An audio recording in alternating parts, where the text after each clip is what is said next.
de nada, vamos a ver un tema entretenidísimo para mi gusto, que a veces usted puede leer desde el título, ¿no es cierto? Depresión y qué es y cuándo derivar. Depresión, a veces cuando uno dice depresión, como que genera una cierta pesadez, como que genera, ay, depresión, vamos a deprimirnos todos, pero vamos a ver que de alguna manera la depresión es una enfermedad, ¿no es cierto? Y vamos a ver ciertos indicadores para poder detectarla. Vamos a hablar sobre el suicidio también, vamos a hablar la diferencia entre una ansiedad y una depresión. Nos vamos a meter en algo mucho más psicológico. Yo suelo en estas temáticas, ¿no es cierto?, irme un poco en la profunda. Me gusta mucho la psicopatología, me gusta mucho el diagnóstico, ¿no es cierto? Entonces, desde ahí, ustedes, por favor, váyanme interrumpiendo cuando necesiten preguntar algo, ¿ya? Porque suelo como apasionarme harto en estos temas. Entonces, primero, antes de hablar de cualquier enfermedad, de cualquier diagnóstico, tenemos que ver que las enfermedades, ¿no es cierto?, más que nada psicológicas, van a afectar el bienestar psicológico. ¿Qué es el bienestar psicológico? Cuando uno se siente bien, anda bien por la vida, ¿no es cierto? Anda de alguna manera mucho más activa. Y vamos a ver que el bienestar psicológico propiamente tal es la visión multidimensional en donde se percibe el humano como un todo integrado. ¿Qué significa eso? Porque desde la definición suena muy bonito, ¿no es cierto? Es que de alguna manera el ser humano vamos a tener tiene muchas dimensiones: biológica, psicológica o psíquica, espiritual, ¿no es cierto?, y social. Nosotros no podemos concebir al ser humano fuera de la sociedad. Nosotros somos en el mundo. Por tanto, nosotros vamos a tener que adaptarnos momento a momento, historia a historia, a contextos que son adversos. Por ejemplo, nos hemos adaptado al tema de la pandemia, hemos adaptado nuestros espacios, ¿no es cierto?, con un computador, hemos adaptado las formas de estudiar, las formas de trabajar, la forma de relacionarnos, y no necesariamente eso nos ha generado un bienestar psicológico, sino que nos hemos adaptado. El bienestar psicológico tenemos que ver cuando el sujeto es funcional al medio. ¿Qué significa eso? Que el sujeto puede desenvolverse óptimamente en los contextos que frecuenta, es decir, si tú te has adaptado y has podido, por ejemplo, hacer carretes por Zoom, de estar vinculándote con la familia igual, de la misma manera que lo hacías antes, que te provoque un bienestar y un placer cotidiano, eso está bien, es un bienestar psicológico, ¿no es cierto? Toda cosa que afecte nuestra funcionalidad va a atentar en contra del bienestar psicológico. Entonces, vamos a ver que la depresión después vamos a ver que va a afectar directamente a nuestra funcionalidad y también a nuestro desenvolvimiento cotidiano. Es decir, va a afectar a nuestra calidad de vida. Cuando nosotros tenemos mermadas algunas de nuestras aristas relacionales, por ejemplo, tenemos dificultades en la relación de pareja, ¿no? Tenemos dificultades con nuestros padres, tenemos dificultades en la universidad, lo que va pasando es que vamos acumulando emociones, ¿no es cierto? Y estas emociones, cuando no las liberamos, van haciendo síntomas. ¿Qué significa que haga síntomas? Es que poquito a poquito vamos teniendo, por ejemplo, crisis de ansiedad, vamos teniendo mucha penita acumulada, y eso nos permite, no nos afecta, por ejemplo, el funcionamiento del cuerpo, nos duele el estómago, no podemos dormir, nos da un letargo, no queremos hacer actividades cotidianas, etcétera, etcétera, etcétera. Entonces vamos a ver que si esto afecta nuestra calidad de vida, la calidad de vida siempre es una percepción subjetiva de lo que hace satisfactoria la experiencia. Es decir, nosotros vamos a ver que nos va a afectar la capacidad de satisfacernos y gozar con lo que estamos haciendo, porque si no, ¿cuál es el sentido? El sentido como que se empieza a perder, ¿no? Como que a veces, no sé si a ustedes les ha pasado, pero a veces como que uno se levanta y dice, bueno, hoy día lo mismo, ¿no? Como que se pierde el sentido por el que yo estoy haciendo las cosas, y ahí es cuando hay que poner un poco de ojo, ¿sí? Porque no vaya a ser que esto siga y se cronifique y la verdad es que nos traiga alguna enfermedad. Entonces, si ya tenemos el bienestar psicológico, ¿no es cierto? La forma en que yo me adapto y la forma en que yo me siento bien haciendo las tareas que hago, tenemos que entender qué es la salud mental para poder hablar, ¿no es cierto?, de alguna patología, de alguna enfermedad que nos esté aquejando.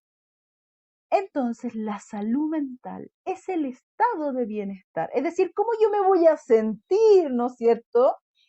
Bien o mal, en donde el sujeto debe ser consciente de las capacidades que tiene para enfrentar las tensiones del momento, es decir, lo que nos estresa, lo que nos pone alerta, lo que de alguna manera vamos enfrentando día a día, es decir, es el estado en cómo yo me siento, ¿sí?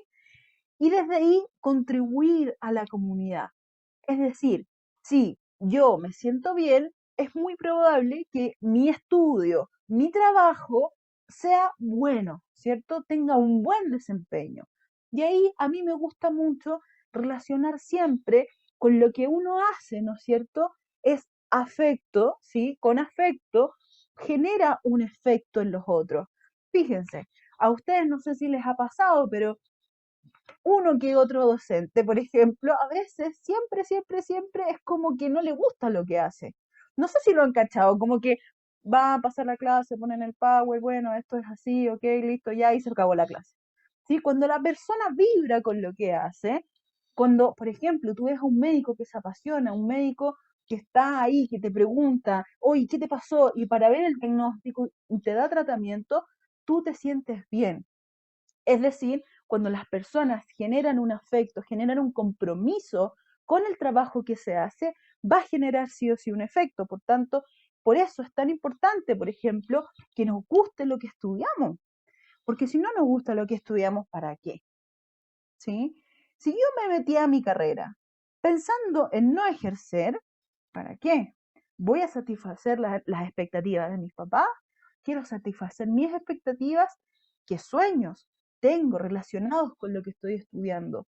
Porque o si no, lo que puede pasar es un cuestionamiento permanente de mis propias decisiones. Y ahí, chiquillas, estamos un poco entrampadas, ¿no?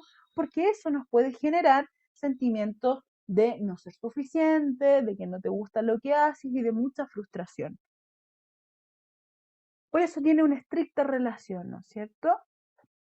Es decir, entonces tenemos la idea principal a muy grandes rasgos de que el ser humano es biopsicosocial y ahí yo le agregaría, ¿no es cierto?, la parte espiritual, porque la parte espiritual no como una creencia religiosa, ¿no? Estoy hablando de la espiritualidad, de que hay alguna conexión con algo más profundo que da propósito y sentido a la vida del ser humano y por tanto nos permite un desenvolvimiento cotidiano. Si tenemos un buen estado biopsicosocial espiritual, nos permite calidad de vida, ¿no es cierto?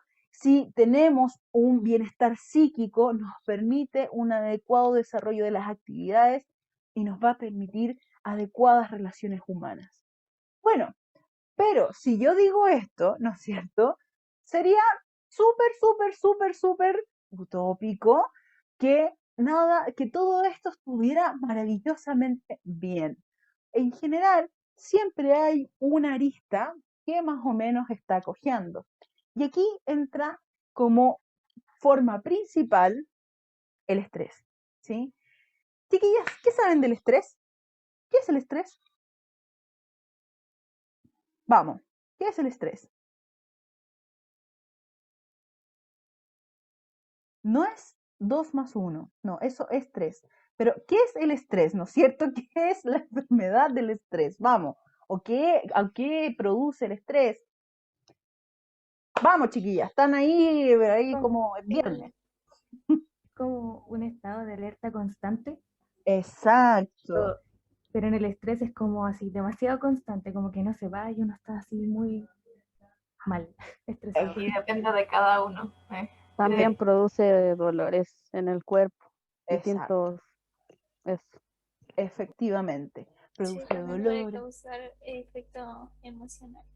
Efectivamente, pero fíjate que ustedes lo que me están hablando es del distrés. Oh, existe una nueva palabra para llamar a esto, ¿no? El estrés, ¿no es cierto? Y lo vamos a llamar distrés cuando es un estrés más prolongado en el tiempo. Lo vamos a ver un poquito más adelante. Pero el estrés es absolutamente adaptativo. ¿En serio, profe? Sí, es adaptativo, ¿no es cierto? ¿Por qué? Porque en el momento en que tú estás en peligro, en el momento en que ves, ¿no es cierto?, alguna situación en donde tú tengas que enfrentar y correr rápido, ¿no es cierto?, el estrés te va a ayudar a responder. Y hay tres respuestas más o menos aceptables, ¿no es cierto?, que se han estudiado dentro de la biología, dentro del campo de la etología también, que es el estudio del comportamiento animal, que el estrés genera el ataque, la lucha, ¿cierto? El luchar contra y enfrentar estas situaciones, la huida y el freezing, ¿sí? Es decir, por ejemplo, el freezing es una forma de congelarse frente a situaciones que nos producen estrés. Y a veces puede ser muy adaptativo. El punto es que, por ejemplo, si yo voy a dar una prueba y me congelo, eso ya no es tan adaptativo, ¿sí? Y si esto me ocurre momento a momento, cada vez que doy una prueba, ahí está pasando algo y ya podemos llamarlo distrés. El distrés es la forma crónica, ¿no es cierto?, de vivirse el estrés.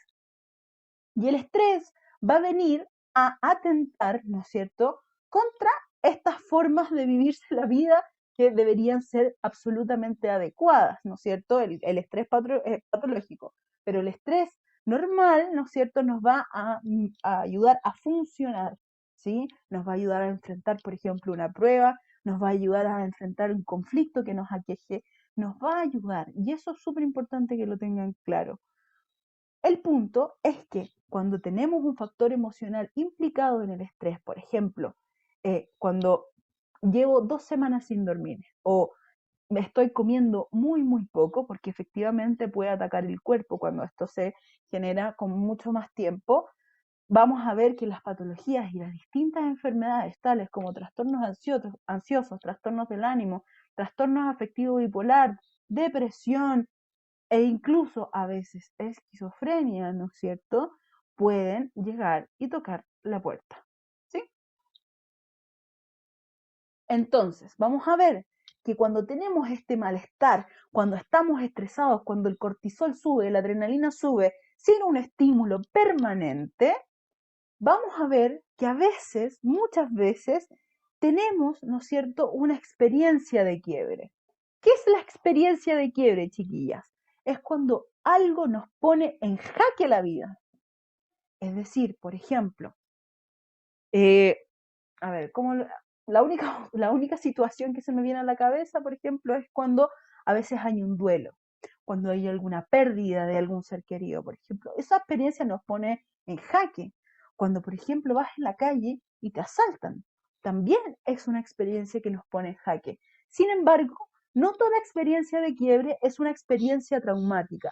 El trauma es que genera una huella, ¿no es cierto?, emocional, una huella eh, en la memoria afectiva, que cada vez que nosotros vivamos situaciones, por ejemplo, olores, contextos similares, nos va a venir la misma emoción que vivimos en ese episodio.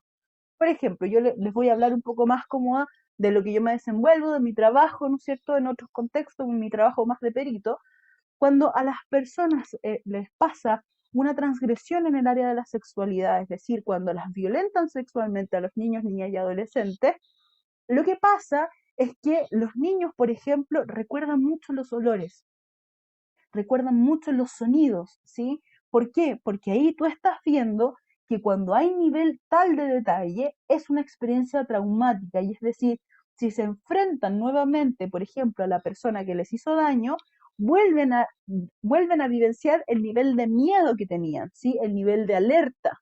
Entonces, desde ahí, esa es una experiencia traumática. La experiencia de quiebre se puede sobrellevar mucho mejor, ¿sí? ¿Qué pasa cuando estas experiencias traumáticas o experiencias de quiebre nos generan una sintomatología? ¿Sí? Nos pueden generar diversas sintomatologías y a lo mejor me imagino que alguna de ustedes debe haber sentido algo así, presión en el pecho, como que me voy a morir, ¿no es cierto? Esta sensación de angustia permanente, ira, sensación de que exploto en todos los contextos, que nada me va a hacer cambiar de opinión. La exposición permanente a la información. Cuando vivimos el estallido social, cuando vivimos, ¿no es cierto?, el terremoto, cuando estábamos viviendo este tema de la pandemia, muchas veces caímos en la sobreexposición de la información que nos generaba mucho más estrés, pero es un síntoma a tener la necesidad del control de lo que está pasando afuera, ¿sí? El cansancio excesivo, no quiero hacer nada, no disfruto nada de la vida, no me quiero levantar, son frases muy usuales que se escuchan en pacientes que tienen sintomatología que a veces está muy aguda. Incluso, por ejemplo, dolores en el pecho pueden llegar a urgencias, ¿sí? Ir a urgencias y decir que es un infarto, te hacen un electrocardiograma y no tienes nada. Es así el poder de la psique, ¿sí? La psique te puede angustiar tanto que incluso puede poner en riesgo tu salud física, ¿sí? ¿Van entendiendo hasta aquí? ¿Estoy siendo clara? ¿Voy muy rápido? Cuéntenme ustedes. Sí, sí se entiende. Por lo menos yo entiendo. Estupendo, estupendo. ¿Entiendes? ¿Sí? Bacán. Entonces, cuando esto se transforma en un problema psicológico, cuando esto se transforma en un trastorno propiamente tal, vamos a ver que nos pueden pasar cosas eh, en la cotidianeidad que no necesariamente pueden transformarse, ¿cierto?, en un trastorno psicológico. Ahora bien, cuando estamos frente a un trastorno psicológico es que porque esto de alguna manera se extiende en el tiempo y nos genera dificultades para funcionar. Es decir, por ejemplo, que el pánico te agobia, ¿sí? No te deja ir a lugares con mucha gente. No puedes exponerte a ciertas cosas, no puedes exponerte a cierta información. Tu familia se empieza a preocupar, ¿sí? No te deja funcionar, no quieres meterte a clases. No quiero, ya no quiero, no. Incluso a veces teniendo ganas, no quieres meterte, ¿sí? Entonces desde ahí, cuando empieza a memar todas estas áreas del funcionamiento, del bienestar psicológico y del ámbito biopsicosocial que yo les nombraba anteriormente, es cuando esto ya se empieza a transformar en un trastorno psicológico, ¿sí? Ahora bien, vamos a lo que nos convoca, ¿no? Como, ¿qué es la depresión? ¿Sí? No es una olla con la que se hace carne mechada, eso es otra cosa, ¿no? Eso es la olla de presión. La depresión, ¿no es cierto?, es un trastorno mental, es un trastorno afectivo que es propiamente una enfermedad de la salud mental. ¿Y por qué hago énfasis en que es una enfermedad de la salud mental? Porque es una enfermedad que es tratable, ¿sí? Si usted, a ver, si usted está enferma del estómago, ¿a dónde va? ¿Dónde va cuando está enferma del estómago? Al médico. Al médico, al gastroenterólogo, ¿no? Como que, como obvio, me duele el estómago, yo debería ir al especialista. ¿Y qué va a hacer el gastroenterólogo? Te va a dar algo para que en tu estómago se puedan de alguna manera disminuir lo que tengas, ¿no? Mucha gente no le toma el peso a que esto es una enfermedad e incluso dicen que ellos son la enfermedad. A veces, no sé si usted ha escuchado, no sé, generalmente las señoras que van al consultorio, ¿no? No, es que yo soy depresiva, ¿sí? Usted no es depresiva, usted tiene una enfermedad que es de depresión, pero cuando la persona se empieza a identificar de tal manera que ya empieza a centrar su identidad con la enfermedad, ahí estamos en otro tipo de problema, ¿sí? Entonces desde ahí pongo énfasis en eso. Voy a ver el chat, denme un segundo. Muchas veces se toma como una condición, es decir, yo he escuchado, por ejemplo, un diagnóstico que es depresión endógena, ¿sí? Era un diagnóstico muy utilizado en los tiempos de Freud, chiquillas, así como que estoy hablando de 2009, una cosa, pero eso ya no se usa. De hecho, se ha visto que la depresión endógena que dicen que es genética, ¿no es cierto?, que tenía un componente genético, ahora es un trastorno afectivo bipolar, ¿no es cierto?, que es cíclico, ¿no es cierto?, y que hay fases de euforia, manía, disforia, ¿no es cierto?, y episodios depresivos.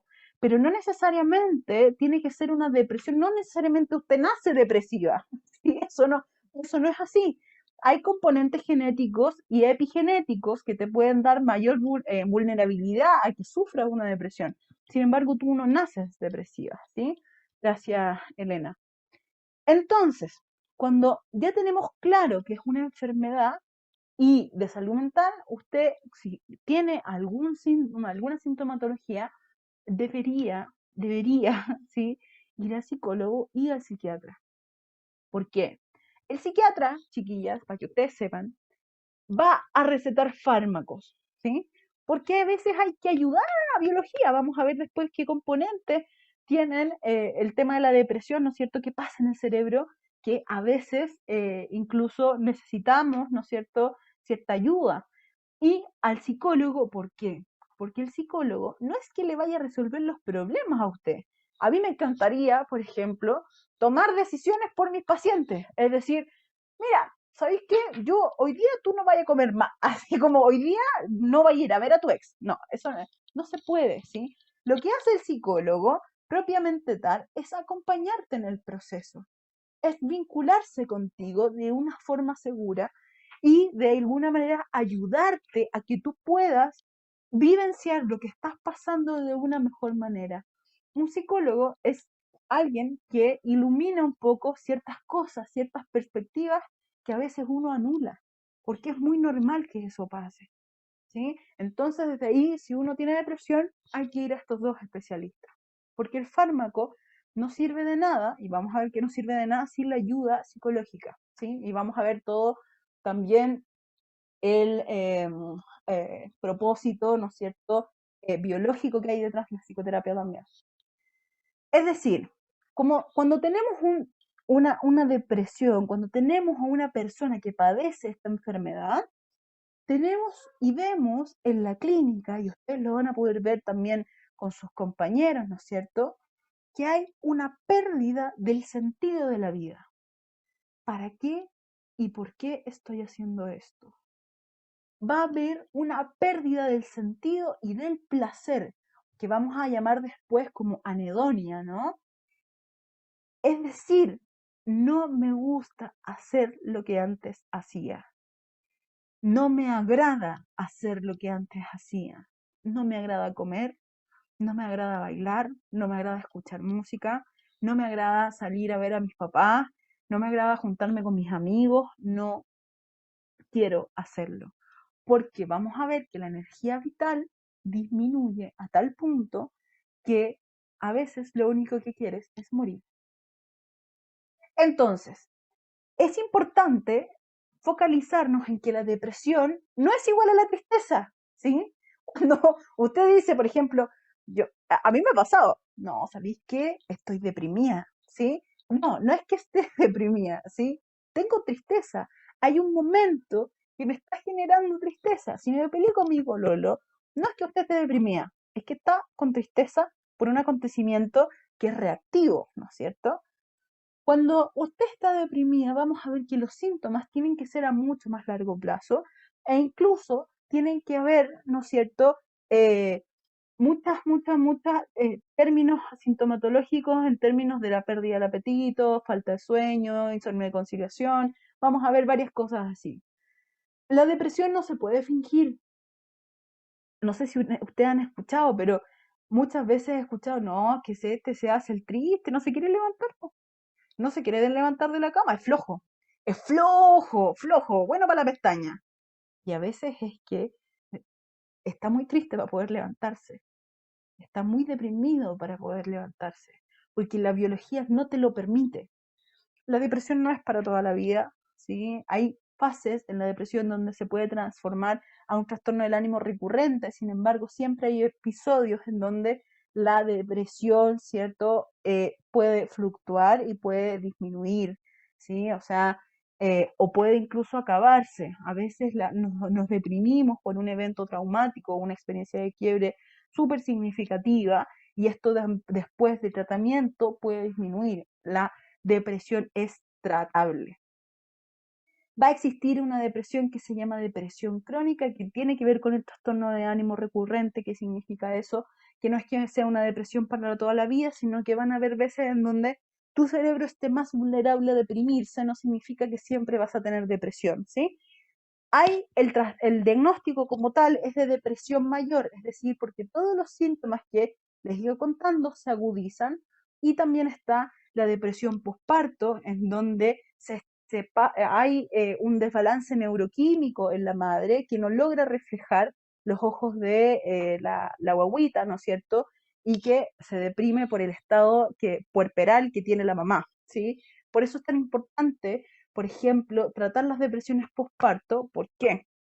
Porque va a afectar directamente el desarrollo vincular entre la diada madre-hijo, ¿sí? Es decir, muchas veces las mamás con depresión no suelen reflejar emociones a los niños, por tanto el niño crece más vulnerable a poder deprimirse en su adultez, ¿ya?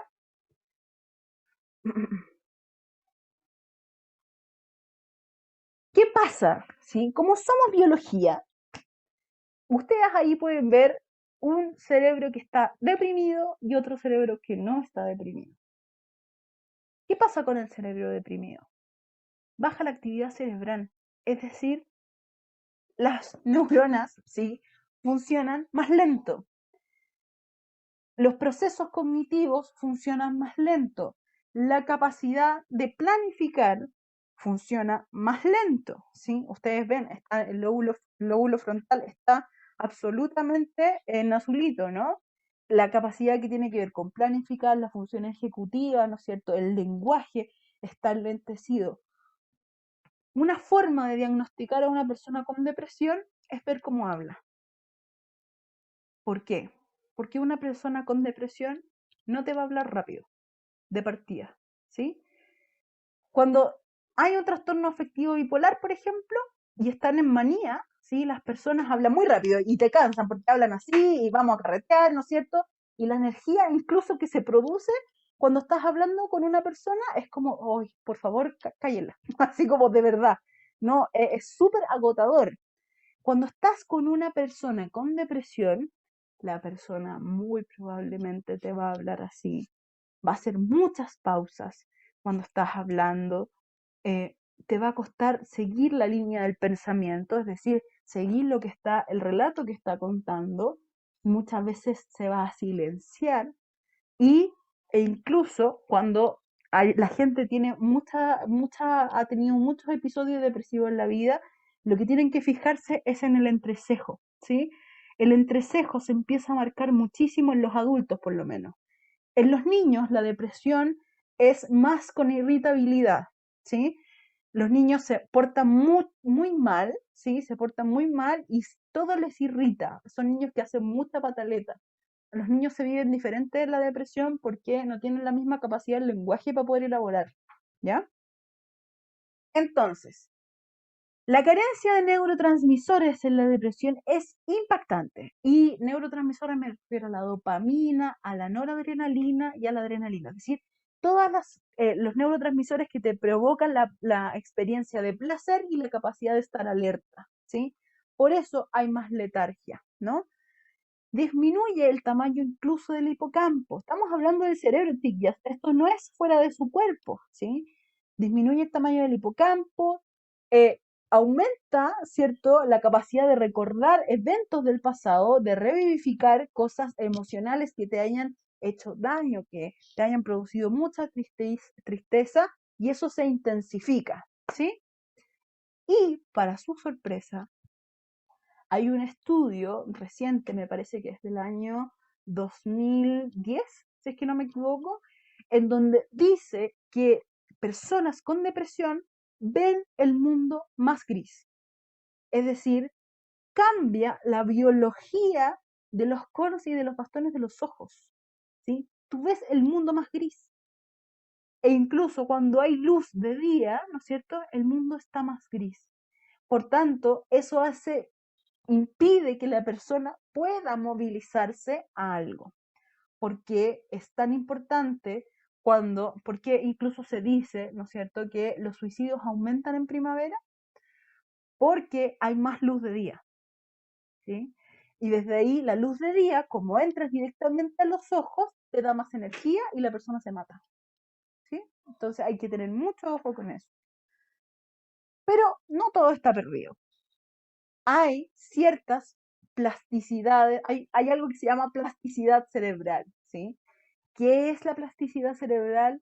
Es la forma en que el cerebro tiene de generar nuevas conexiones neuronales y desde la epigenética, es decir, cómo nos va a afectar el ambiente a nosotros, e incluso en nuestra estructura cerebral, nos va a permitir, por ejemplo, que la psicoterapia sea efectiva para generar nuevas conexiones neuronales, vinculares, y por tanto nos va a permitir funcionar de mejor manera, ¿sí?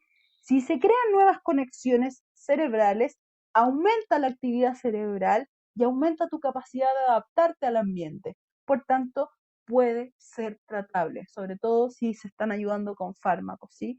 Yo recibo muchas pacientes en consulta que me dicen, señorita, no quiero tener fármacos, porque no creo en los psiquiatras, ¿sí? No se trata de creer o no creer, ¿sí? Esto es biología, ¿sí? Esto no es una creencia, no es que usted crea, por ejemplo, en Dios, no, eso no tiene nada que ver, es algo que nos ayuda a poder funcionar, ¿sí? Es algo tangible, ¿sí? Y desde ahí ustedes cuando estén con sus familias y alguien que tenga esa apreciación, ¿no es cierto? Ustedes pueden dar argumentos válidos hoy día para poder decir, mira, esto no es así, ¿ya? Tan entretenida porque yo estoy así, pero on fire. ¿Sí? ¿De verdad? Ok. Si están entretenidas, están entendiendo. Melissa, Krishna, María José, Cata, Catherine, Génesis. ¿Sí? Estamos bien Bacán, hartas. bacán, súper. Ok, Sí, profe. estupendo. Ahí me van diciendo si tienen alguna duda, ¿ya?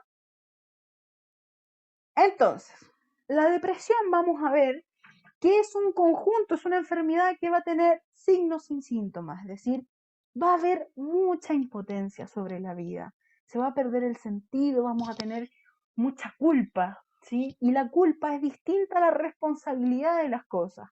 Es decir, el sujeto se va a sentir tan culpable de las situaciones que pasan alrededor de él que incluso a veces va a pensar que la mejor forma de sacar esta culpa y este dolor es no existiendo más y por tanto van a haber pensamientos rumiantes de muerte, ¿sí?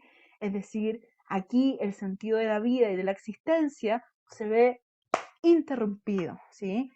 Como e incluso las personas con depresión saben que tienen de alguna manera el control en sus propias manos. Por tanto, la rumiación, cada vez que la cabeza te empieza a decir, esto tienes que matarte porque tú eres culpable de esto, tienes que matarte porque eres culpable de esto, a veces incluso no los deja dormir, no los deja descansar y hace que se merme toda la vida cotidiana, ¿sí?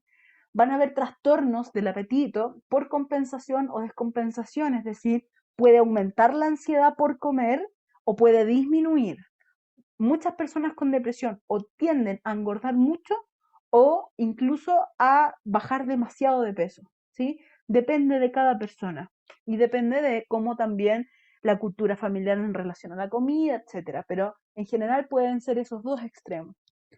Hay irritabilidad, es decir, hay veces en donde las respuestas son impredecibles y muy desde el enojo y de la ira. Hay falta de energía, te empiezas a aislar socialmente, problemas de sueño, conciliación del sueño o interrupción que se llama despertar precoz, ¿no es cierto? Es decir, a las 3 de la mañana me despierto y después no puedo seguir durmiendo, eso se llama despertar precoz. La falta de concentración, no me puedo concentrar, no me puedo meter a clases online porque realmente no sé lo que me está pasando, ¿sí? No puedo, no tengo ganas de dormir todo el día, no tengo energía, ¿sí? Y a veces muy frecuentemente es concomitante con un abuso de alcohol y drogas, ¿sí? ¿Qué significa eso? Que lo que hace el alcohol es disminuir y evadir la capacidad del dolor de las personas, ¿sí? Porque adormece el sistema nervioso central, por tanto la persona siente menos dolor. El dolor es vital, el dolor incluso muchas personas han dicho que lo sienten en el cuerpo, es como que si el alma se fracturara, ¿sí? A ese nivel de dolor estoy hablando, chiquillas. Es, es agudo, es muy agudo y pesada, la vida se vuelve pesada, ¿sí? Lo diferencial, tenemos el distrés, por ejemplo, el distrés no necesariamente tiene que ser depresión, el distrés a veces es una sobrecarga constante, ¿no es cierto? Esto me estoy refiriendo a los diagnósticos más diferenciales. Es una sensación de sobrecarga, de desánimo, pero también está hiperalerta. Es decir, tu energía vital no ha bajado, porque igual puedes responder, pero muy hiperalerta. Hay desconcentración también, en la depresión también la hay. Salud física se ve resentida, sobre todo en el área que es de la espalda o en el área lumbar, ¿sí? O a veces en trastornos en relación al colon. Temáticas ligadas a la satisfacción, es decir, no me siento satisfecho con el resultado de las cosas que estoy haciendo, pero igual las sigo haciendo. Y dificultades en las relaciones interpersonales, en general, muchas veces puede llevar a un trastorno adaptativo, es decir, que no me puedo adaptar en distintos contextos, entonces siempre estoy ahí como con una cierta incomodidad, ¿cachai? La ansiedad, por su parte, es que hay síntomas en el pecho, síntomas precordiales, ¿no es cierto? Que es la aceleración del corazón, taquicardia, hay una sensación de ahogo, hay una sensación permanente de la pérdida del control, hay pánico, es decir, pánico a morir. En la depresión tú quieres morir, ¿sí? Y hay mucha angustia que en general la gente la ubica mucho en el pecho y un llanto explosivo, es decir, hay la habilidad emocional que yo te digo algo y te pones a llorar, ¿sí? Eso es mucha ansiedad. La depresión, vimos, ¿no es cierto?, que es la pérdida del placer, tristeza, cansancio, irritabilidad, desánimo, ideas suicidas y también en general andan con la postura corporal mucho más encorvada, ¿sí? Es decir, hay diferencias entre estos diagnósticos que son los más usuales, ¿no? En la clínica por lo menos.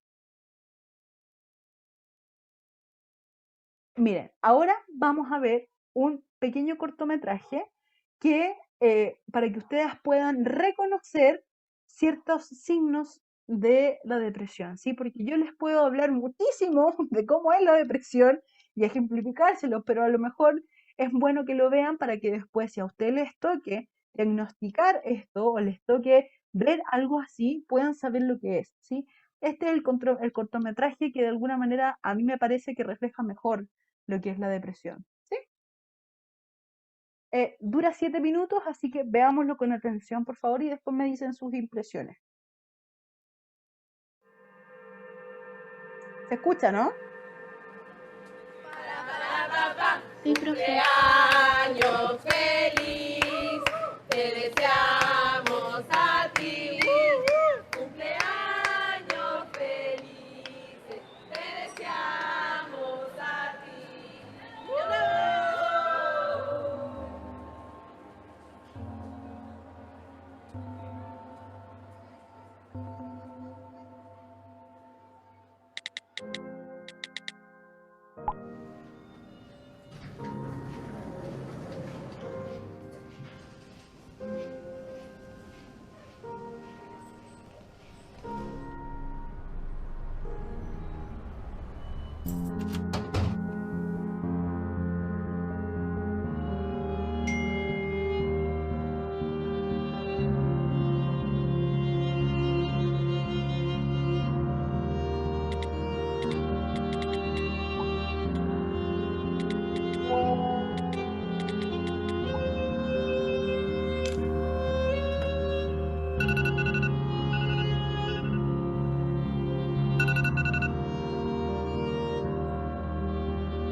Estoy bien, ahorita no puedo hablar. Estoy en mi casa. Hablamos mañana.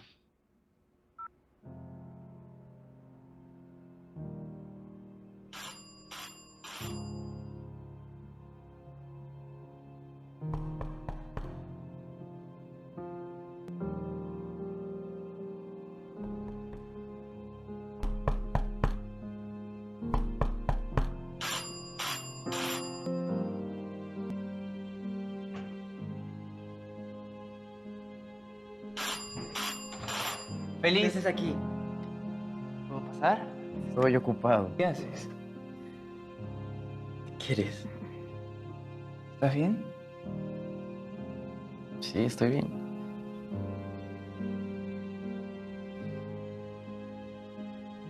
Estoy bien.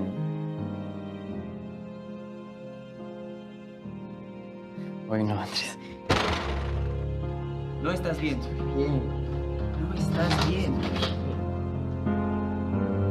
No estás bien. Sí, estoy bien. Miguel. No estás Sí, bien. estoy bien. No estás bien. Sí, estoy bien. Sí, estoy bien. Sí, estoy bien. Sí, estoy bien. Sí, estoy bien. Sí, estoy bien.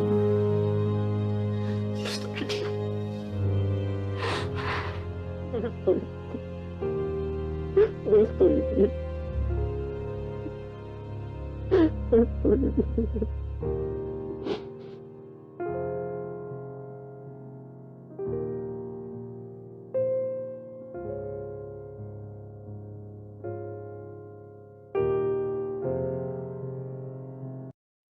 Pero mira, yo hago clases de comunicación efectiva y dentro de incluso de la propia universidad ha estado pasando que han aumentado los suicidios de chiquillos y chiquillas como ustedes, ¿sí? Y hace muy poco falleció una alumna que fue alumna mía, ¿sí? Y a mí me impactó de tal manera porque ella en algún punto pide ayuda, ¿no es cierto? Y bueno, pasaron, no se sabe por qué falleció, pero da lo mismo. El punto es que hoy día sí tenemos una responsabilidad de prevenir este tipo de cosas. Y a mí me impactó tanto que lo que yo hice al segundo, ¿no es cierto? Fue hablar con mis cabros, así como hablar con los alumnos, ¿no? Porque, es decir, nosotros como universidad tenemos una responsabilidad también. Somos agentes preventivos. Ustedes son agentes preventivos con sus propios compañeros. Si a mí como profe me impacta esto, créanme que a ustedes les impacta el doble. ¿Sí? Entonces, desde ahí es tan importante saber de esto y vamos a seguir un poquito para no atrasarme con la hora, porque puede pasarme. Siento que leamos las señales concretas, veamos el tono emocional, démosle una vuelta, no dejemos estas cosas que son psicológicas y que a veces son tan de tabú, ¿no es cierto? Como para el final. No se dejen para el final, priorícense. A veces tenemos mucha pena por lo que pasa o nos hacemos cargo de cosas que no nos queremos hacer cargo. Díganlo. No se quede ahí, porque si no, estas emociones se van enquistando y van, de alguna manera, produciendo un peso muy grande. ¿Cachai? Muy, muy grande. Busque ayuda, ¿sí? Vamos a ver qué es el suicidio. El suicidio es una decisión absolutamente radical frente a un contexto de profundo dolor, muy, muy desde el alma. Es un dolor que se lleva todo el tiempo, ¿sí? Que se acarrea y que se arrastra. Es como que es tan pesado que la vida duele, ¿sí? Cuando él estaba acostado en la cama y quería levantarse y era como, otro día más, me duele, no quiero vivir, ¿no? Y cada elección implica hacerse cargo de las consecuencias que conlleva. Vamos a ver que el suicida, ¿no es cierto? La persona que quiere suicidarse no quiere suicidarse, es que quiere dejar de sentir dolor. El punto es que a veces hablar de la muerte es tan tabú, no hablamos de la muerte porque nos da miedo, ¿cachai? Entonces desde ahí siempre hacerse la pregunta, ¿qué es para nosotros la muerte? ¿Cómo se vive? ¿Cómo hoy día, por ejemplo, podría vivir un duelo con una persona que falleció y que para mí fue significativa? ¿Cómo lo honro? ¿Cómo me conecto espiritualmente? ¿Cachai? No de las creencias, no desde el catolicismo, no, cómo yo lo voy a honrar. Hay distintas culturas y podríamos hacer una clase de eso, ¿no? Que hay distintas culturas, por ejemplo, que honran a sus muertos. Les ponen fotos, vasos de agua, un montón de cosas, ¿sí? ¿Es una solución la muerte o es un estado? Porque es una solución para dejar de sentir o es un estado en que solamente se transforma la energía, ¿sí? Los riesgos del suicidio es que es una decisión muy impulsiva y es ambivalente. Siempre estás en el quiero vivir, no quiero vivir, quiero vivir, no quiero vivir, quiero vivir, no quiero vivir. Y en el momento que tienes más energía para hacerlo, puedes hacerlo. Ese es el punto que hay que llegar a prevenir, ¿no? Y esa impulsividad después puede traducirse en conducta. Hay varios mitos sobre el suicidio y creo que esto es importante y no podía dejar de no mencionarlo, ¿no? Muchas veces se piensa que quienes hablan del suicidio no tienen intención de cometerlo. Siempre va a haber una señal, chiquilla. Siempre. Tan sutil como el contestar una llamada. La mayoría de los suicidios suceden de manera repentina, sin advertencia previa. Hay una señal ahí, ¿no? A veces pueden ser muy abruptos cuando la impulsividad es muy, muy grande, pero siempre en la historia han dado señales de que no quieren vivir. ¿La persona que quiere cometer suicidio está decidida a morir? No, siempre hay una ambivalencia, ¿sí? Se ha demostrado con los últimos estudios en universidades de España, ¿sí? En Estados Unidos, en que las personas no quieren morir, las personas quieren dejar de sentir dolor, ¿sí? Quienes hayan sido suicidas una vez, nunca dejará de serlo, es tratable, ¿sí? No es que usted vaya siendo un suicida, hola, soy un suicida, eso no es así, ¿ya?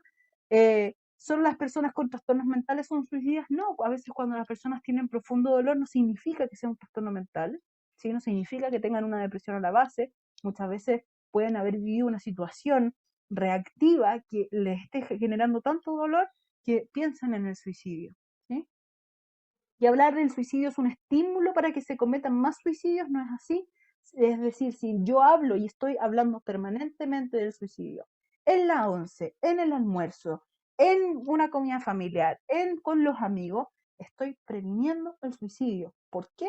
Porque estoy poniendo en palabras el dolor del otro, ¿sí? Estoy diciendo que esto puede ser una realidad y que hay que cuidarse, ¿sí? ¿Dónde derivamos, chiquillas? Por lo menos aquí en la universidad, y aquí voy a hacer un poco publicidad, ¿no? Como merchandising, ¿no? Es como a la UPS, ¿sí? A la Unidad de Promoción de la Salud Psicológica, donde yo trabajo y trabajan un montón de colegas que están súper comprometidos, ¿no es cierto?, con el prevenir todo este tipo de cosas, todo este tipo de enfermedades y tratarlas también, ¿sí? Están ubicadas en el Patio Los Naranjos, yo no sé si ustedes alcanzaron a conocer dónde está ubicada, ¿no? ¿No? Ya. El patio de los naranjos está cerca del patio de los perros, en la EAO, ¿sí? Una cosa muy... Pero ustedes lo van a identificar porque hay un naranjo y un kiosquito, ¿sí? Y ahí está, esa es la parte física, ¿no es cierto?, donde está la UPS, para que ustedes la puedan mirar. Hoy día estamos en redes sociales, ¿no es cierto?, estamos mediante teletrabajo, ¿no es cierto?, atendiendo a sesiones psicológicas y que son igualmente efectivas, ¿sí? Y que generan, ¿no es cierto?, una prevención y que se puede derivar a otras partes. Entonces, para generar un trabajo eh, continuo y de alguna manera importante, ¿sí? Y también hay otras redes. Cuando es red pública, por ejemplo, es el CEFAM, ¿sí?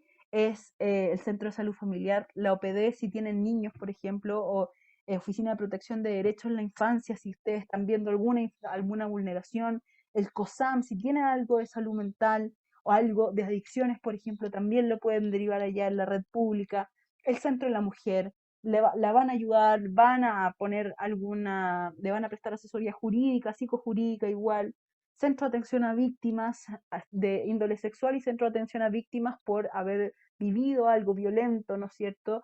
Y el hospital según territorio. Cuando es la red privada, ¿no?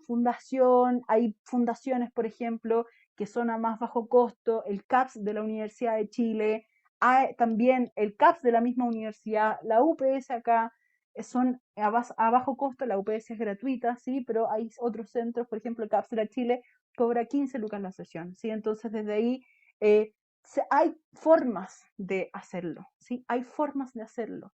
Entonces, estas son las redes en que ustedes pueden derivar con la lectura de las señales concretas, y eso es lo que tenía para contarles